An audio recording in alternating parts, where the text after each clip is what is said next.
I can show my face. Other people can't. But when the trolls come, y'all give them a standing ovation. Anyway, from the ground up, it's your boy, Vegas, the Meadows, the big homie. I believe last time I left off, I was talking about how I had an unfortunate run-in with the rolling 50's. I was at Matinez Quick Check, and the rolling 50's, which was a gang that started in Vegas Heights. They was undercover Crips at first, which was started by, to me, I give it to GQ Main Chain, but they formed an alliance with the rolling 60's. They went from UCC Undercover Crips 501 to Rolling 50 Crips. You know what I'm saying? So when they formed an alliance with the 60's, we got into it. Now I told you about the situation when I think it was Light Pole stole on me, hit me. They tried to match me out up in Magnet's Quick Check, but I got up out of there. The only thing they got a good bomb. He hit me in my eye hard, and the motherfucker, they got my shirt, but I got up out of there. You know what I'm saying? I ran straight to Carry Arms, and I remember running across the desert. My eye was hurting like a motherfucker. I was gone, though. Gone, right? I was gone. So I get over there on Morton, like where my homeboy Short Dog stayed, and I was gonna run over his house because I needed some ice, some healing. I needed a preacher to pray over my eye.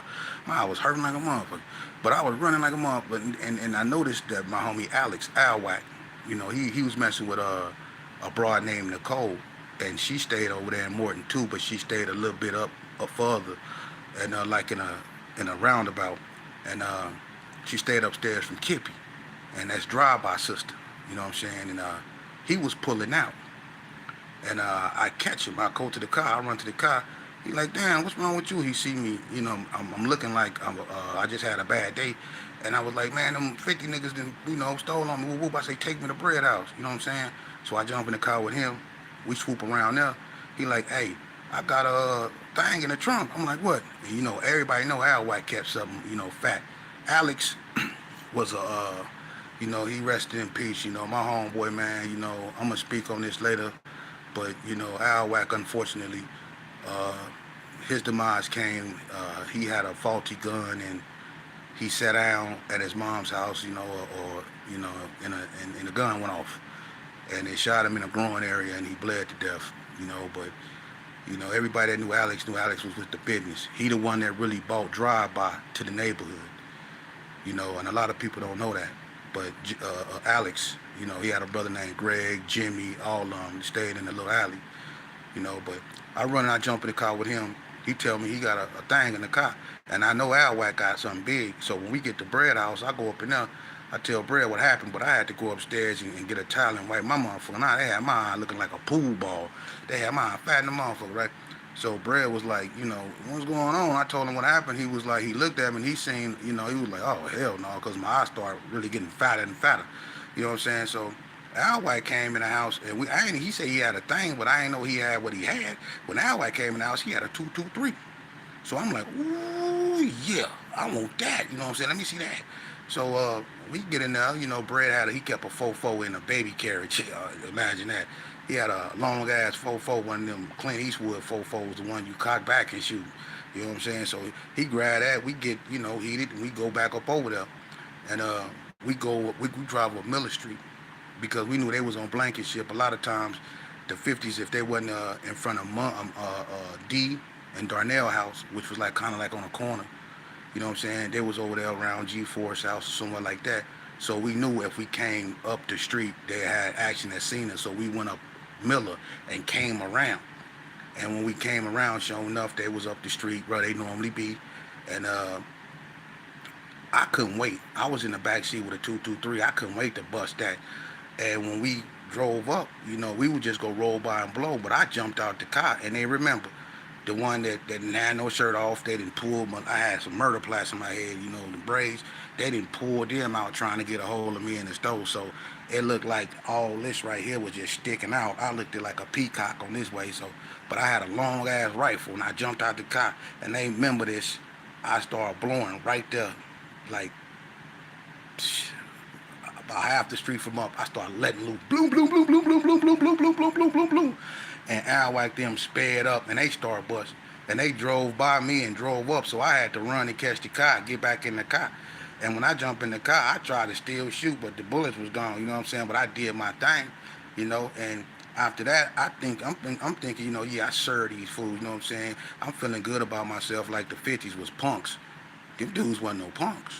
You know, they when they formed that alliance with the 60's, and they bought all their members and consolidated and became 50 Crips, and you start hearing names like Monster Pook, and you start, you know, Tanico became, you know what I'm saying, Tanico became a factor, Kiki Loke, Darnell, D, you know what I'm saying, G-Force, Rock, Moosey Montana, Deuces, even little Deuces. Deuces used to be from Valley View, but Deuces even became a 50. The Twins, Mark Burrell, Big Steve, uh, it was a bunch of them dudes, Tyrone Givens, um, Chicken Bone.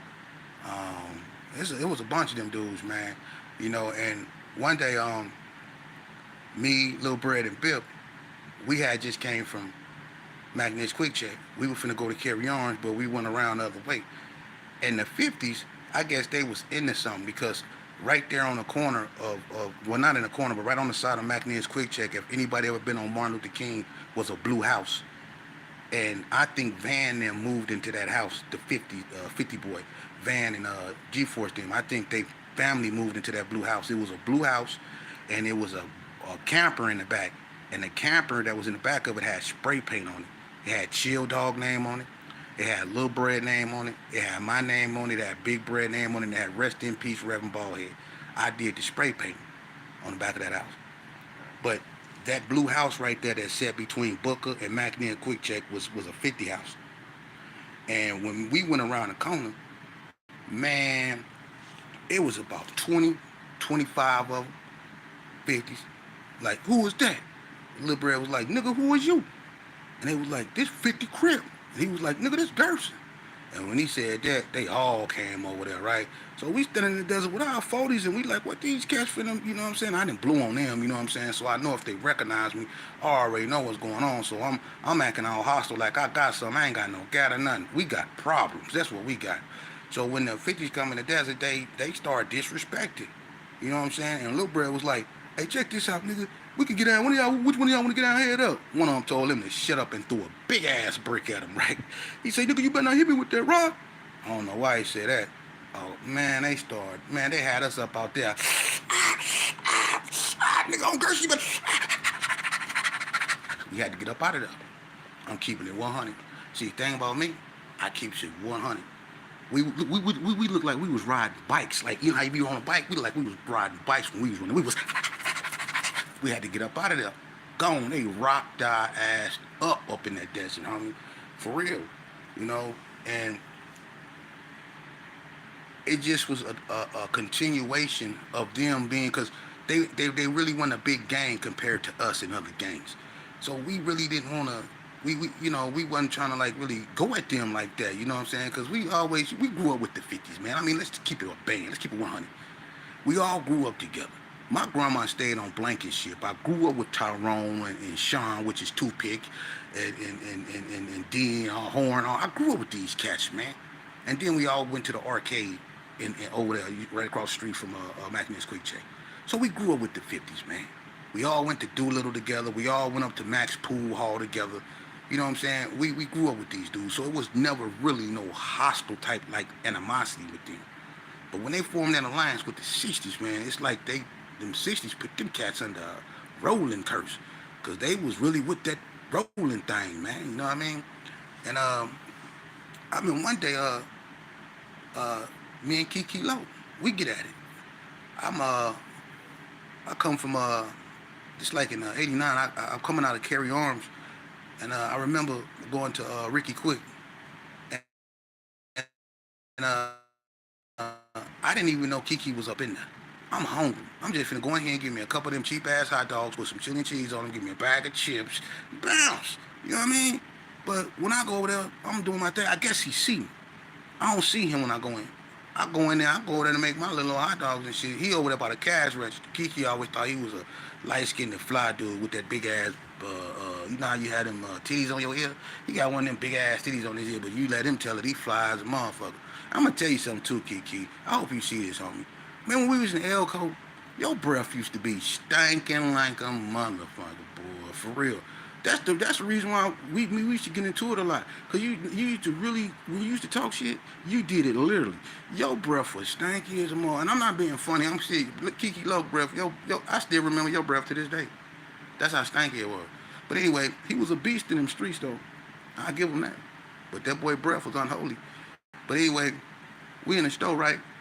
And so I make my hot dog. Somebody say Terrell. Now, the only person that called me Terrell is Kiki being funny. Because I call him Anthony. No, so he'll call me Terrell. So we was into that calling each other by governments to disrespect each other type shit. That antagonization stuff you do as a little kid when we was in Elko. What's up, Terrell? And I go, what up, Anthony? You know what I mean? So he called me Terrell in the store. This the wrong place to be calling me that partner. I mean, that's Elko, but this the streets. You know what I'm saying? And I got that thing on me. You know what I'm saying? So when he called me Terrell, I look. He over there with a blue rag around his neck, a blue rag on his head. He posted up against him. He talking to the lady that be doing the gas and all. He over there hollering at her like he a player. He sitting up there. I look at him. I throw up my neighborhood. He say ain't nothing but them U's. I said what? So I come around the corner. I said what you say? He say ain't nothing but them U's. And so I threw the hot dogs at his motherfucking name, right? So he went up under his thing like he was finna pull out something, so I pulled out mine. We in the stove. The woman get to screaming, right? So I ain't gonna lie, action. We was at each other. We had each other on at point blank range in that stove. And he was trying to get out the stove, and he was bagging up, and it was people coming in. And she was screaming, ducking and peeping back up, ducking behind the cash register and peeping back up, right? And, you know, we was on camera and shit, so he get outside, and I'm looking. And when I see him like run through by the gas pumps, I come outside and I start blowing on him. Bloom, bloom, bloom, bloom, bloom, bloom, bloom. I tried to run across the way and go around the gate on the other side of the stove. They had a gate and they had a big ass meter right there. I tried to run around that. He started giving it back to me. Bloom, bloom, bloom, bloom, bloom, bloom, bloom, bloom, bloom, bloom. Man, I laid down in that desert till he got done. Got back in the carry arms. The motherfucking 50's, man. I'm gonna tell you something. One night, we all got together in the G's, and everybody remember this. See, people can validate my stories. And we decided to go to PT Pubs. And Boonch had this white truck he used to be in, Puncho. I guess Puncho went home to do whatever. They blew on the wrong one. Because Boonch gave it back to him and had Vegas Heights shaking. You know what I mean? They blew on the wrong one. And when they did that, that opened up a whole can of new worms. You know what I mean? I mean, they not only blew on Boonch, but Web Dog and Hot Dog, not Web Dog, Curtis, and Hot Dog went over there to buy some weed, right? And when they went over there, the 50's robbed and pistol whooped them. Super Whoop brother, Dred Curtis, Hot Dog, and Web Dog, they went up over there in them 50's, pistol whooped the homies, the big homies. So there was a thorn in our side, you know what I mean? And even Dan Lowe, Dennis Ennis, I don't know what they did to him. But one day, me and him was coming up the street. We was walking home. I was going home. I don't know where he was going.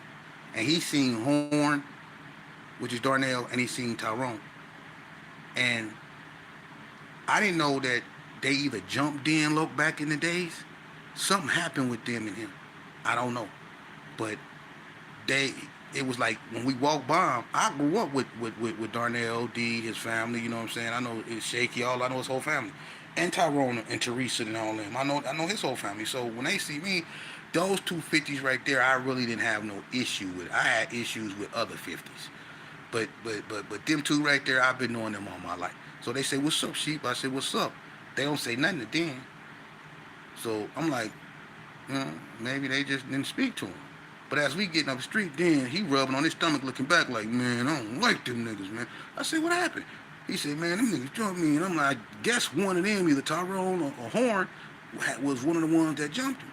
And he was like, man, he was really like in his feelings. So everybody know me. I kept a thing. I've been caught with 5 pistols in my whole life, so everybody know I kept a thing.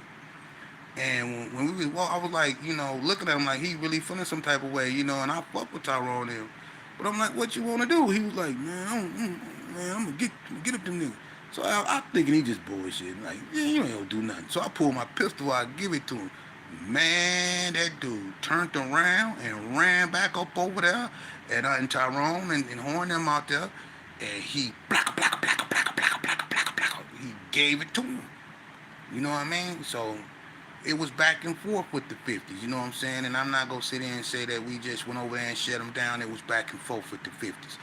Because one thing about banging, man, you just not finna shut nothing down because you end up getting into it with other peoples. And the thing with the 50s, just like the block, they tried to knock me off going home. You know what I'm saying? They got at me going home, you know what I'm saying? And I went back up over there and I got at them. And it went on, but things get old. You get new enemies and other people get your attention. You see what I'm saying? But tragedy strikes, and that's one thing we got used to in Vegas, tragedy. And when L died, tragedy struck us. But see, Flab from 60's died. It was a lot of tragedy, but tragedy hit again. S. Hall from West Coast Blood, Sean Lee, he ended up getting killed by a cat from California. Big Dan, Inglewood family. Tragedy struck the coast. You know what I mean? And we all start feeling it.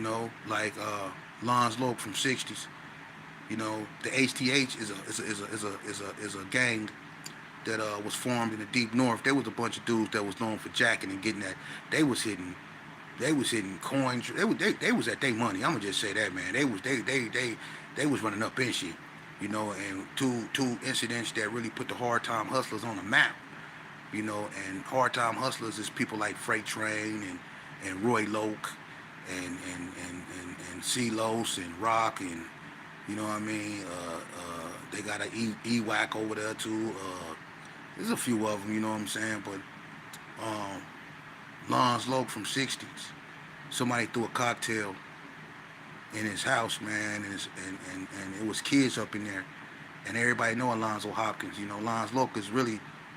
His people are 40 block, and his name was spray painted on houses up over there. Lons Loke, rolling 60's, when the 60's was on 40 block. So Lons Loke was a known dude, dark skinned. You know what I'm saying? He had a sense of humor, but he was with that 60. He was with that 60 crib. But somebody threw a cocktail in there, man, and that's messed up because that was something that we wasn't used to. It happened to Big Craze from 60. Somebody cocktail his people, but for somebody to actually die, that was like wow, somebody, and he died because he saved those kids.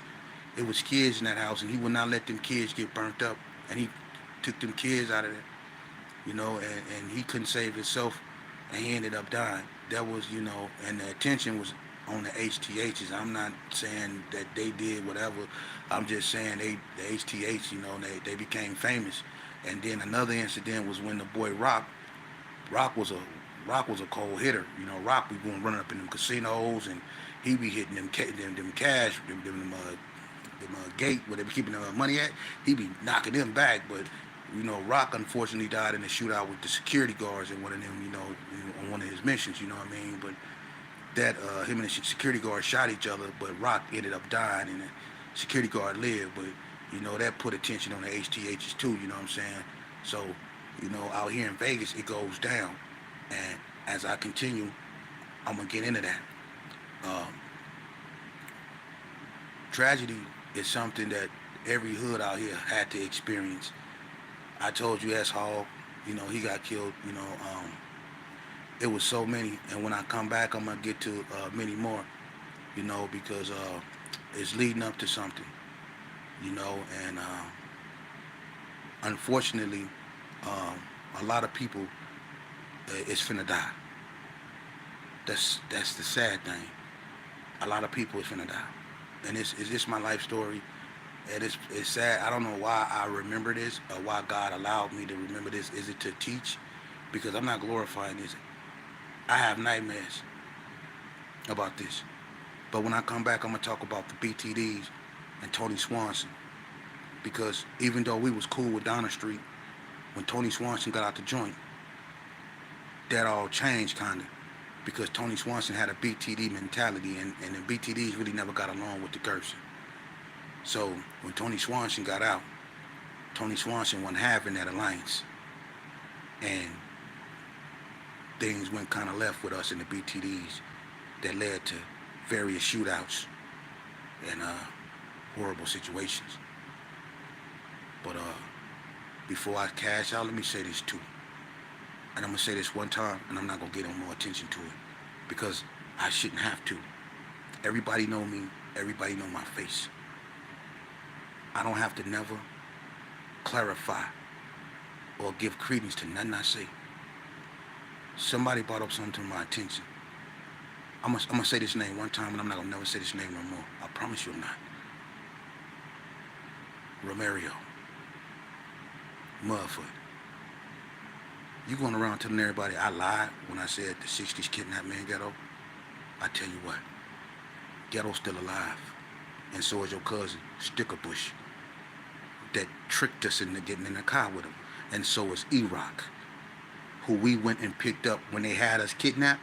See, we went over there on Harvard. They took us on Harvard, and they picked up some more 60's. They picked up K-Loke, Manhandler, and E-Rock. E-Rock's still alive. Manhandler's still alive. Let's get them and holler at them. Let's sit down. See, one thing about me, I was active. There's a difference between a gang member and a gang banger. I didn't walk around the neighborhood asking, let me hit that, or wondering when the homie go fire up the next joint so I can hit it, and just walk around wearing the colors but never leave the neighborhood. No, I was one of the ones that was putting on latex gloves with the rag in my lap, wiping off bullets with the rag with the flag on, that hot ass flag that could barely breathe. Yeah. See, I was one of the ones that did that and went over there and put that work down. I was one of the ones that did that went out there and had the police looking for us. I wasn't walking around the neighborhood every day trying to hit somebody's joint, cigarette, or something. That's what you did. Just because you ain't got no story, don't be mad at people that do. Now, I'm making you famous because I'm dressing you. And me and you both know what type of individual you are. Unsanitary, unhealthy, unnecessary, and irrelevant. And with that said, you gonna stay in that lane. Because you lame. Alright? If I'm lying about anything I say, let the people that I'm lying about come forward. Can't nobody prove me wrong about my stories. I got my PSI report. My work is consolidated. Ask my enemies. You know? I don't wear wigs. I don't do girl dances. I don't got an empty mouth. Boy, your mouth look like an empty living room. You ain't got no teeth. For real. I didn't wear football helmets in prison. I ain't do none of that, man. I ain't get tricked out my swipe by no momo. None of that. I'm a thoroughbred. I was out there putting in that work, wearing a hard hat. Can you dig that? Stay tuned from the ground up 24 on this way. Y'all have a blessed day.